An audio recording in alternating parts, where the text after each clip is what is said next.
All right, Gordon, and here's the man to beat, Mike Burke, a junior from Northern Illinois. In the prelim, scored a 9.725. Well, already, Bill, he's worked behind his back. There he's working on the end of the horse, reverse loops they're called. And there's the whirl that Thomas is making so popular all around the world. Incidentally, most of our coverage shows only international gymnasts working as all-around men. Here we're seeing some of the great specialists in this country.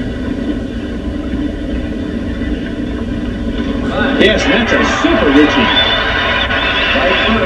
Mike Burke was right first coming into the meet. He finished fourth in this event 2 years ago and has just turned in a spectacular performance in the pommel horse.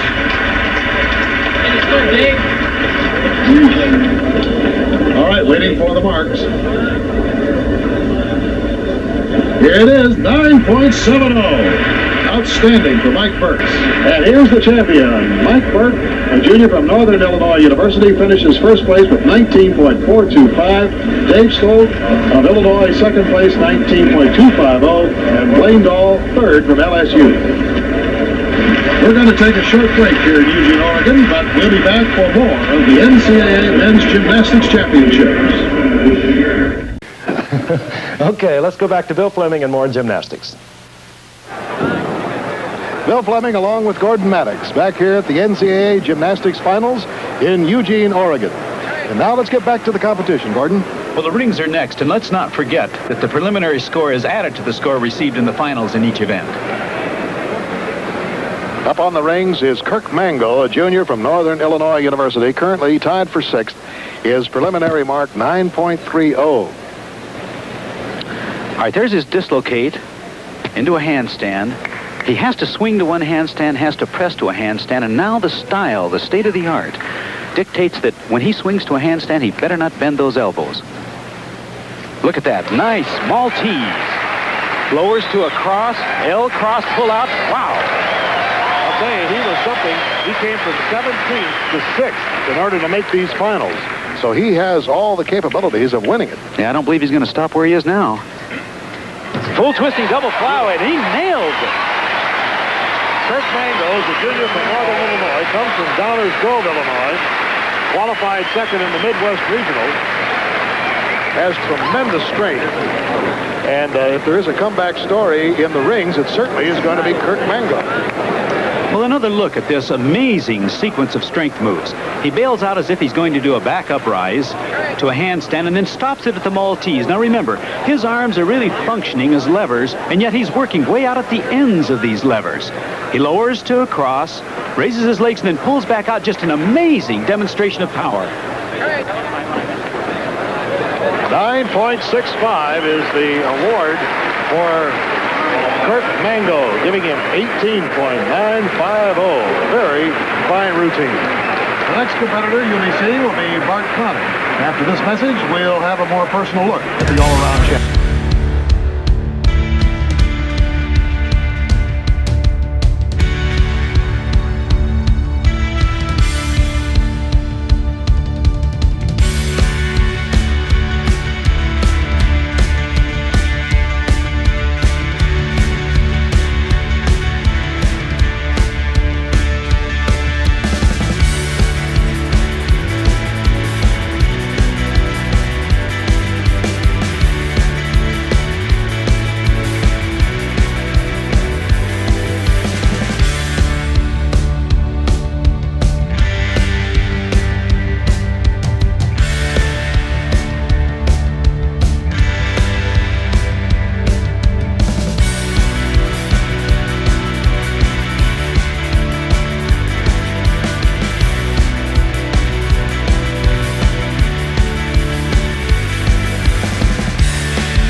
critical moment.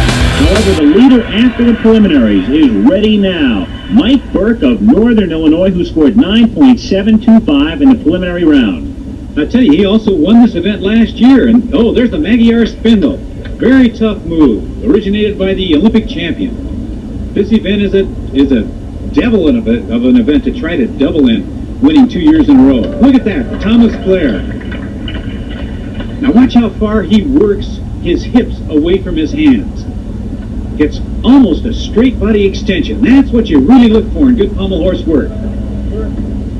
Oh, and that's really just outstanding. You've got to love it. He attacks the apparatus. Mike Burke of Northern Illinois, the leader after the preliminaries, awaiting the score for this performance. And it's a 9.85. So Mike Burke of Northern Illinois has won the pommel horse event.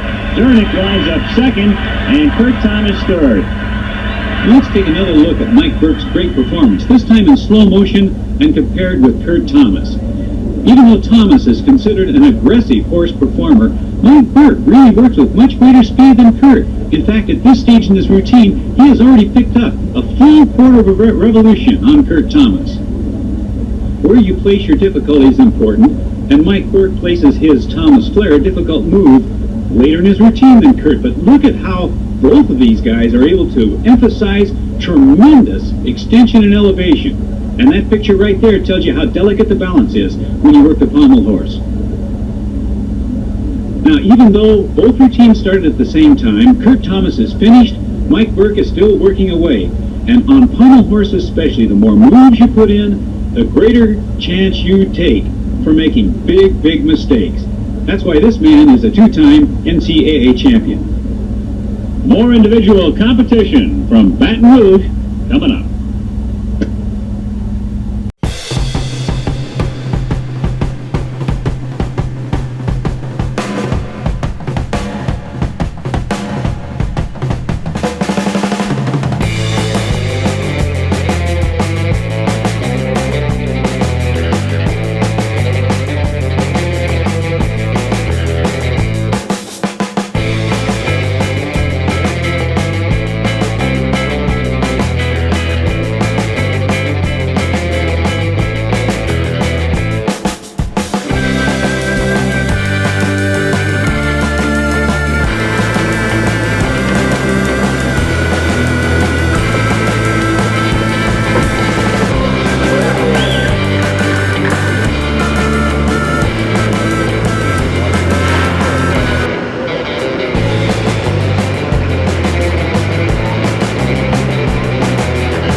Breck Grigas.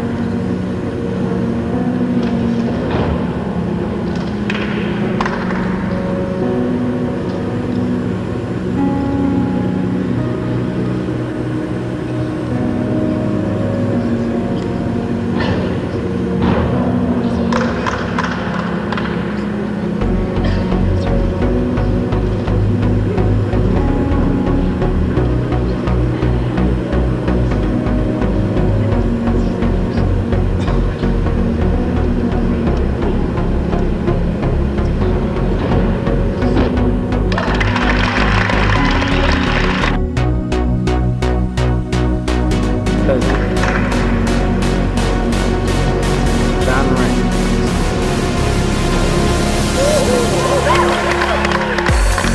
I go back 10 years.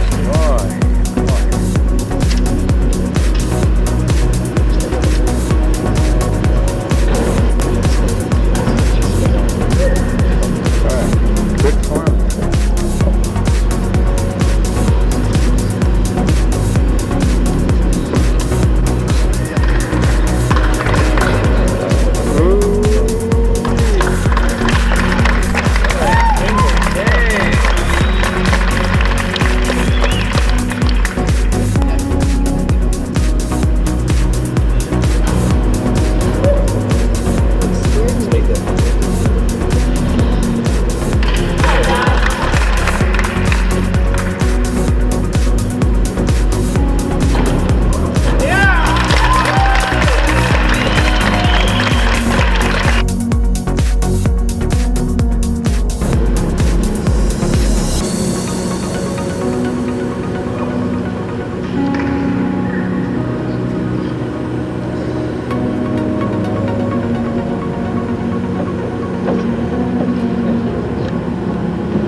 Hope so. Now, Mike Burke also is a graduate. He was one of your first All-Americans, your first champion, national champion, was he not? Yes, he was. It's been 4 years since he's really been involved with competition, but Mike tries to stay on top of it. Every so often he gets in the gym and swings. And the crowd starts to ooh and ah because if they don't remember him from 4 years ago, it's very easy to bring back memories with a routine like this. It looks like the old Mike Burke.